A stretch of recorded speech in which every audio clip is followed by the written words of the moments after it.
Bismillahirrahmanirrahim. Alhamdulillahirabbil alamin. Alhamdulillahilladzi arsala rasulahu bil huda wa dinil haqq liyudhhirahu 'alad dini kullih wa kafa billahi shahida. Ashhadu an la ilaha illallah wahdahu la syarikalah wa ashhadu anna Muhammadan 'abduhu wa rasuluhu la nabiyya ba'dah.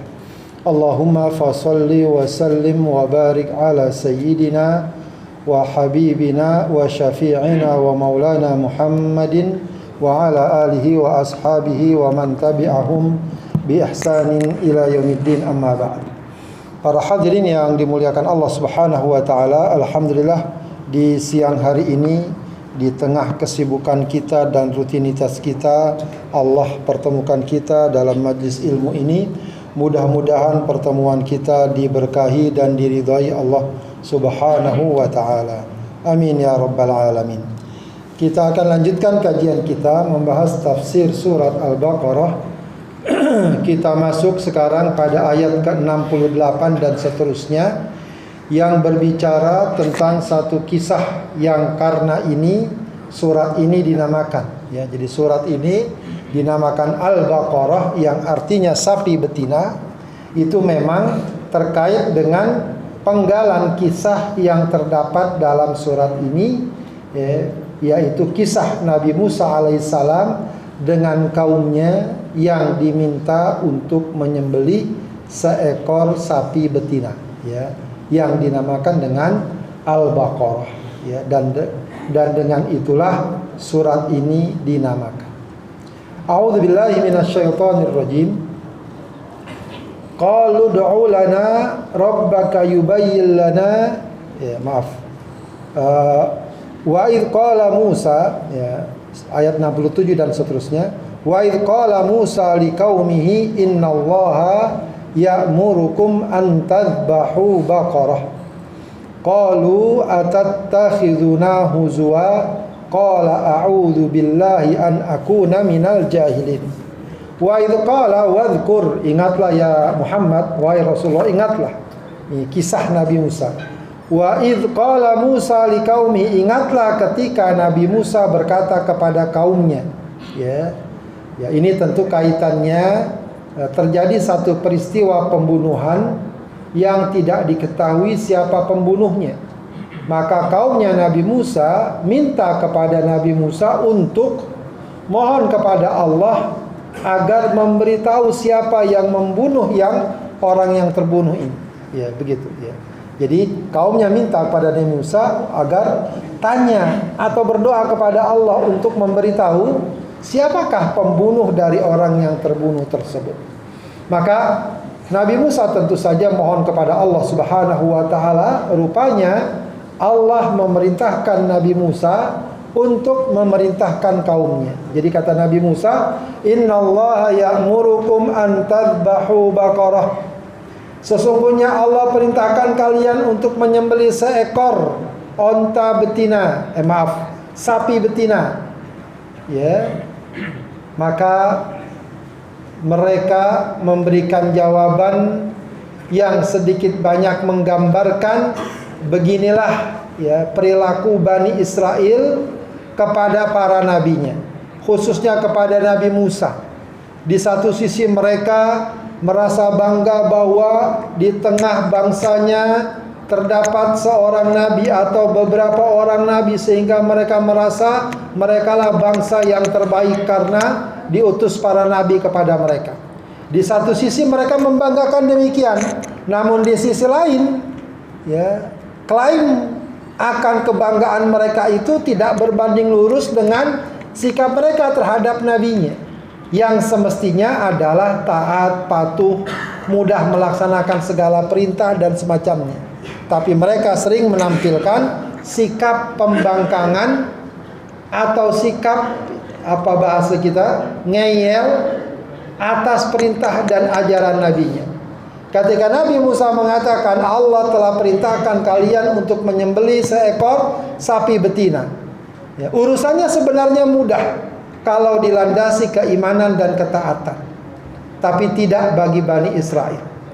Ya, mereka sudah menjadi watak mereka untuk menentang dan tidak tunduk begitu saja kepada ajaran nabinya. Maka mereka mengatakan, atattakhiduna huzwa, apakah kamu ingin menjadikan kami sebagai olok-olok? Atau bahasa kita, apakah kamu mau bercanda kepada kami, ya, ngelawak sama kami, begitu mungkin bahasa umumnya, ya. Mereka seakan tidak percaya bahwa ini merupakan perintah Tuhan, perintah Allah, dan seterusnya, ya. Maka Nabi Musa hanya menjawab, ya, kalau bahasa kita mungkin dengan ngelus dada atau hanya pasrah. Maka dia mengatakan, a'udzu billahi an akuna minal jahilin, aku berlindung kepada Allah, ya, termasuk dari orang yang jahil. Jahil di sini adalah orang yang suka mengolok-olok, orang yang tidak serius, orang yang suka bercanda terkait dengan ajaran Allah Subhanahu wa taala, ya. Melihat perilaku dan jawaban Bani Israil kepada Nabi Musa. Maka Bani Israil mengatakan kepada Nabi Musa, qalu du'u lana rabbaka yubayyin lana, ya. Maka kaum Nabi Musa, ya, menyikapi bahwa Nabi Musa itu berlindung kepada Allah dari sikap mengolok-olok tadi, di mana mereka menangkap bahwa apa yang Nabi Musa sampaikan memang benar dari Tuhannya. Tapi Bani Israel tidak lantas begitu saja menuruti dan mengiyakan apa yang diperintahkan Tuhannya melalui Nabi Musa. Apa yang mereka katakan? Mereka katakan, ud'u lana rabbaka. Sekarang minta lagi sama Tuhan. Yubayyin lana mahi, menjelaskan kepada kita, ya, bagaimana sapi itu. Aimasin nuha, kata para ulama tafsir. Maksud mereka adalah usia berapa sapi yang harus kami sembelih. Ya, sebenarnya perintahnya cukup umum saja, yang penting sapi betina. Tapi mereka tanya usianya. Maka Nabi Musa mengatakan, qala innahu yaqulu innaha baqaratul la faridu wala bikr. Sungguhnya dia berkata, maksudnya Allah berkata bahwa sapi yang dimaksud adalah baqaratul la faridu wala bikr. Sapi yang tidak tua tapi tidak muda. Ya. Bukan sapi tua tapi bukan sapi muda, maksudnya sapi anakan, ya. Soghirah, kecil, ya. Awanum baina dzalik, yang pertengahan antara itu, tidak tua, tidak muda. Ya, ini kan sebenarnya bahasanya adalah memperkecil peluang untuk mendapatkan sapi itu. Ya, padahal bisa jadi yang ada dan didapatkan tua, tapi nggak boleh terlalu tua. Atau yang ada masih anak sapi, tapi nggak boleh anak sapi. Pertengahan antara tua dan muda. Ya, faf'alu ma tu'marun. Maka kata Nabi Musa, lakukan aja apa yang sudah diperintahkan Allah kepada kalian. Ya. Namun lagi-lagi Bani Israel tidak sebagaimana yang diharapkan oleh nabinya. Qalu du'u lana rabbaka yubayyin lana ma launuha. Ya, setelah sudah dikasih tahu oleh Nabi Musa bahwa sapinya adalah yang tidak terlalu tua, tidak terlalu muda, mereka balik lagi minta, ya, ud'u lana rabbaka, minta lagi sama Tuhanmu, ya, lapor lagi sama Tuhanmu, jelaskan kepada kami ma launuha, apa warnanya. Ya, padahal di mana-mana umumnya warna sapi sudah dikenal dan diketahui, tapi mereka masih ingin memperjelas, ya, apa warnanya. Maka tentu saja Nabi Musa lapor kepada Allah. Maka kemudian hasilnya adalah sebagaimana dikatakan Nabi Musa, innahu yaqulu innaha, sungguhnya dia telah mengatakan bahwa sapinya adalah baqaratun safra, ya, faqi', ya, sapi yang warnanya kuning yang sangat, bukan cuma kuning, safra'un faqi', ya, kuning yang sangat, launuha tasurrun nadhirin, yang kalau orang melihatnya orang akan merasa takjub dan merasa sangat tertarik, ya, bihusniha, karena cakep dan bagusnya sapi tersebut. Ya, bertambah lagi sekarang kesulitannya. Sudahlah sapinya tidak boleh terlalu tua, tidak boleh terlalu muda, tapi pertengahan antara itu ditambah lagi yang warnanya kuning. Ya, kalau orang sekarang bilang kuning keemasan, karena kuningnya kuning yang sangat, bukan sekedar kuning. Begitu ya. Itu saja sudah nyaris mustahil untuk mendapatkannya. Kalau du'u lana, ya, mereka masih juga ngeyel. Ud'u lana rabbaka yubayyin lana mahi. Minta lagi sama Tuhan. Lapor lagi sama Tuhan, kata Bani Israel. Ya, yubayyin lana mahi, jelaskan lagi, lebih rinci lagi. Innal baqara tasyabaha alaina. Sebab sapi yang kamu sebutkan cirinya tadi itu masih tasyabaha alaina. Ya, masih mirip-mirip, ya, likasrotihi. Ya, wallahu alam, apakah saat itu sapi yang kuning emas itu banyak, ya, sehingga mereka menganggap masih ada kesamaan dengan sapi yang satu dengan sapi yang lain. Ya, wa inna insyaallah la muhtadun. Ya, dan habis itu mereka Bani Israel bilang, sudah, kami akan dapat petunjuk. Artinya kalau kamu jelaskan lagi lebih rinci lagi, maka apa namanya, kami akan terima, ya, kami akan mendapatkan petunjuk. Maka Nabi Musa menghadap kepada Allah, memohon kepada Allah.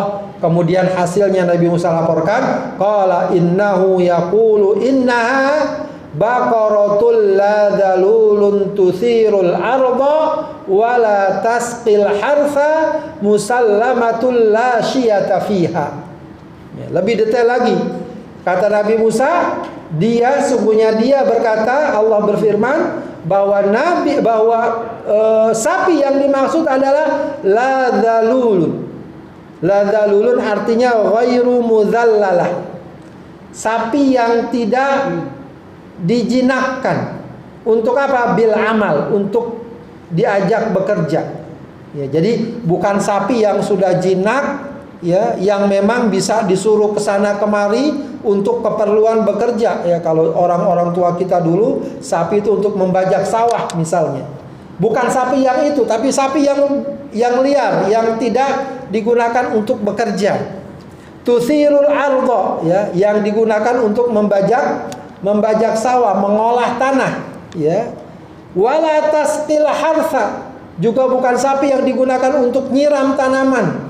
Ya, jadi boleh jadi dulu orang nyiram tanaman naik sapi sambil menyiram, begitu ya. Atau sapi digunakan untuk mengangkut air. Musallamatun, bahkan bukan hanya itu, sapinya sapi yang tidak ada cacatnya, ya, selamat, ya, tidak ada cacatnya, minal uyub wa atharil amal, ya, dari cacat atau bekas-bekas kerja. La syiyata fiha, ya, warnanya itu tidak ada goresannya, ya, warnanya pure, bagus, ya, mulus, begitu bahasa kita. Ya, jadi sudah lebih semakin sempit lagi itu ciri-cirinya, semakin susah lagi mendapatkannya. Maka Bani Israel mengatakan, qalul ana ji'ta bil haq. Ya, sekarang baru kamu datang atau menjelaskan semuanya sesuai dengan ciri-cirinya, ya, dengan ciri-cirinya. Maka mereka berusaha mencarinya. Tidak disebutkan dalam ayat ini, tapi dalam banyak tafsir disebutkan mereka mencarinya, ya, nyaris tidak dapat. Dikatakan fadzabahuha wa ma kadu yaf'alun. Ya, mereka akhirnya sembelih sapi itu, padahal sebelumnya sapi itu nyaris tidak didapatkan karena dicari-cari, kemudian tidak dapat, kecuali terdapat pada seorang anak muda yang dikatakan anak muda ini adalah orang yang sangat berbakti kepada ibunya. Ya, maka pengen dibeli, anak muda itu tidak mau menjualnya. Akhirnya dibeli dengan harga yang sangat mahal. Berapa harganya? Ya, diriwayatkan harganya itu seberat emas, seberat sapi itu. Bayangkan berapa puluh kilo, ya. Sapi sekarang berapa kilo? Ratusan kilo, ya. Ya, mungkin ada yang seton, ada yang 100 kilo, ada yang puluhan kilo. Ya, sebesar itu harganya. Ya, saking mahalnya. Ya, ya inilah buah ya dari orang-orang yang tidak mudah tunduk dan patuh kepada Allah, maka akan semakin sulit kehidupannya, akan semakin repot dan berat ya apa yang ingin dilakukan. Tapi akhirnya dia dapatkan fadzabahuha wa ma kadu yaf'alun, maka disembelilah sapi itu meskipun nyaris sebelumnya tidak dapat dia raih. Kemudian wa idz qataltum nafsan fadara'tum fiha wallahu mukhrijum ma kuntum taktumun. Wa idz qataltum, dan ingatlah ketika ada di antara kaum kalian yang bertikai, lalu kemudian ya ada di antara kalian yang membunuh satu jiwa. Ya, ini dibahasakan oleh Allah, wa idz qataltum nafsan, ketika kalian membunuh satu jiwa. Ya, padahal yang membunuh cuma satu orang, tapi Allah katakan qataltum ya nafsan ya seorang atau satu jiwa. Ini menggambarkan bahwa kalau ada seseorang yang membunuh di tengah masyarakat, maka sedikit banyak kehidupan masyarakat itu juga harus bertanggung jawab. Ya, kenapa terjadi pembunuhan seperti itu? Ya, sebab-sebabnya kenapa dan lain sebagainya. Ya, terkait dengan pembinaan, pengajaran, dakwah keimanan dan semacamnya. Wallahu mukhrijum ma kuntum taktumun, ya, maka Allah yang akan menyingkap apa yang kalian sembunyikan. Ya, maksudnya saking mungkin pembunuhan itu dilakukan sangat rahasia sehingga orang tidak tahu siapa pembunuhnya, maka kemudian Allah berjanji untuk menyingkap siapa pembunuhnya. Faqul nadribuhu bi ba'dihha, maka kami perintahkan kepada mereka Bani Israel untuk memukulkan bagian dari sapi yang tadi udah disembelih, ya, dipukulkan, ya. Ada yang mengatakan diambil lisannya, lisan atau lidah sapi tersebut dipukulkan. Ada yang dikatakan diambil ekornya, dipukulkan kepada orang yang terbunuh tadi, ya. Maka kadzalika yuhyillahul mauta, maka orang yang terbunuh tadi dipukulkan dengan bagian dari sapi tersebut, maka bangunlah dia, ya, dan kemudian dia memberitahu bahwa yang membunuhnya siapa? Yang membunuhnya adalah ibni ammi, membunuhnya adalah anak pamannya, ya, yang membunuhnya adalah anak pamannya. Wallahu alam, bisa jadi seseorang sudah menjadi ahli waris, cuma orang tersebut tidak meninggal, maka agar dia cepat mendapatkan warisannya dibunuhlah orang tersebut dengan harapan, ya, dia segera mendapatkan warisan. Padahal kemudian dalam ajaran Islam sudah diberikan satu ketetapan, ya, orang yang membunuh, ya, siapa yang akan mewariskan kepadanya, maka dia terhalang untuk mendapatkan warisan. Ya, di antara penghalang seseorang dapat warisan apa? Kalau dia membunuh orang yang akan mewariskan harta kepadanya. Seorang anak membunuh, naudzubillah, orang tuanya, maka dia nggak dapat warisan dari orang tuanya. Seorang istri membunuh suaminya, maka dia nggak dapat warisan dari suaminya. Begitu, yaitu satu hal yang tentu saja sangat keji sekali, ya. Maka dari itu pun ketetapannya pun sangat keras.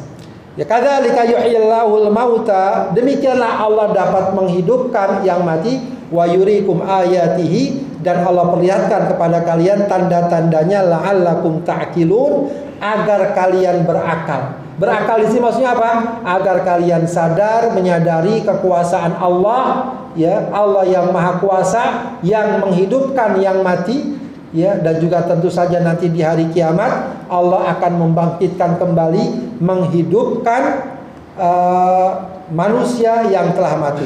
Tsumma qasat qulubukum min ba'di dzalika fahiya kal hijarah aw ashaddu qaswah. Tapi Bani Israel yang melihat dengan kasat mata, ya, mukjizat yang sangat besar dan sangat agung. Orang yang mati dapat hidup kembali. Bagi mereka itu tidak lantas kemudian membuat mereka menerima kebenaran. Ya, menerima kebenaran. Maka Allah katakan, "Tsumma qasat qulubukum." Hati mereka keras, mim ba'di dzalika fahiya kal hijarah, bagaikan batu, bahkan au asyaddu qaswah, lebih keras dari batu. Kenapa? Wa inna minal hijarah lama yatafajjaru minhul anhar. Karena batu, sekeras-kerasnya batu, ada batu yang dapat merekah kemudian keluar air. Di balik batu atau dari batu keluar air. Wa inna minha lama yashaqqaqu fayakhruju minhul ma'. Ada yang kemudian retak kemudian keluar air. Wa inna minha lama yahbitu min khasyatillah. Ada di antara batu yang jatuh karena takut kepada Allah. Wa mallahu bighafilin amma ta'malun.